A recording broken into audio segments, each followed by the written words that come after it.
Politics by Jake, and I am Jake, your political reporter and commentator. And today I wanted to talk about some of the things that I feel are at the root of the trend towards austerity. These are like issues with the supply chain, the tightening of the economy, raising of interest rates by the Fed, and so on. And I would just say prefatory that these things that are going on right now, honestly, what I'm going to be talking about is something that is applicable in any situation, because I'm going to be talking about what speaks to what you do in situations like this, regardless of whether they're occurring now or whether they occurred 80 years ago during the time of, say, Franklin Delano Roosevelt and the New Deal, or whether they occur 500, 15 years in the future, etc. Problems in the G7 that are going on right now and problems with the Fed, they're self-inflicted and they're based on ideology. So you have these problems. Number one, the supply chain has been interrupted and or disrupted. Number two, there are problems with the Chinese economy. Number three, Putin has basically stolen the Ukrainian grain, at least partly to fulfill a contract to provide China with grain. And this, by the way, I might point out is worth a video in and of itself. Number four, and of course you have the tremendous disruption that has been caused in the economy by COVID. And let's not for a moment kid ourselves about this or about the fact that it continues to have a huge impact on the economy, which again is in and of itself a subject for another video.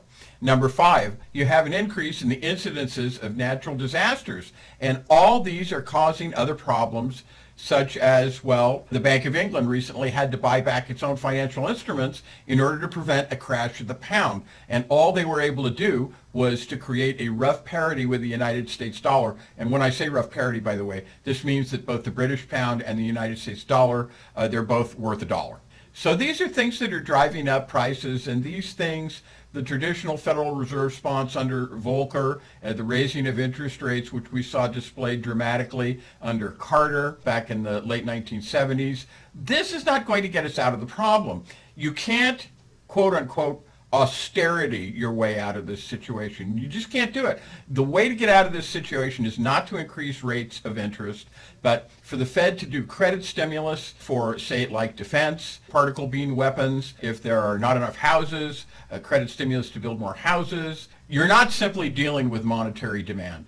We have to increase production, as Biden has said. And if the price of commodities, for example, is too high, we have to produce more of these commodities. Robust credit stimulus is needed not only around national defense, but as I said, if there aren't any houses, we need to produce more houses. This is easy. If there are not enough widgets, we need a credit stimulus to produce more widgets. You cannot austerity your way out of this situation. And that's what the Fed's doing. That's what the G7 is doing, and it's not going to work. It's long been understood that the national defense industry is a kind of a cottage industry. It is not a production line thing. I mean, there are some, Boeing, for example, but it's similar. So there's enough money to do crash programs for things like particle beam weapons, anti-missile systems, defenses against intercontinental ballistic missiles, intermediate range missiles. And the reason why this is so important is because this is existential. We have a dictator in Russia saying that he's going to use nuclear weapons and he's not bluffing.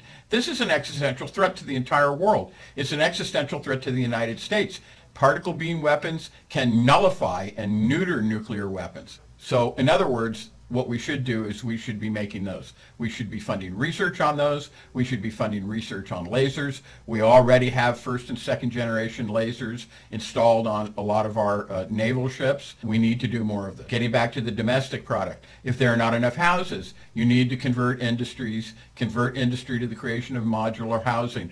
Raising interest rates is not going to solve this problem. And by the way, I'll provide a link to this on the modular housing.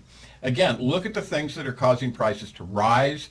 Direct cheap credit towards industries that will produce more of those. Now, let's look at the political aspects of this. For example, right now, the finance oligarchs are not happy. They're not happy that Biden is making them pay, for example, 15% on their taxes, which is, as I have observed elsewhere, little enough. It should be more. In the 1950s and 60s, the top income tax rate was 90%. And the companies that paid that, they got along just fine. Thank you very much. Remember what I told you about what Roosevelt said? Here's a quote from him.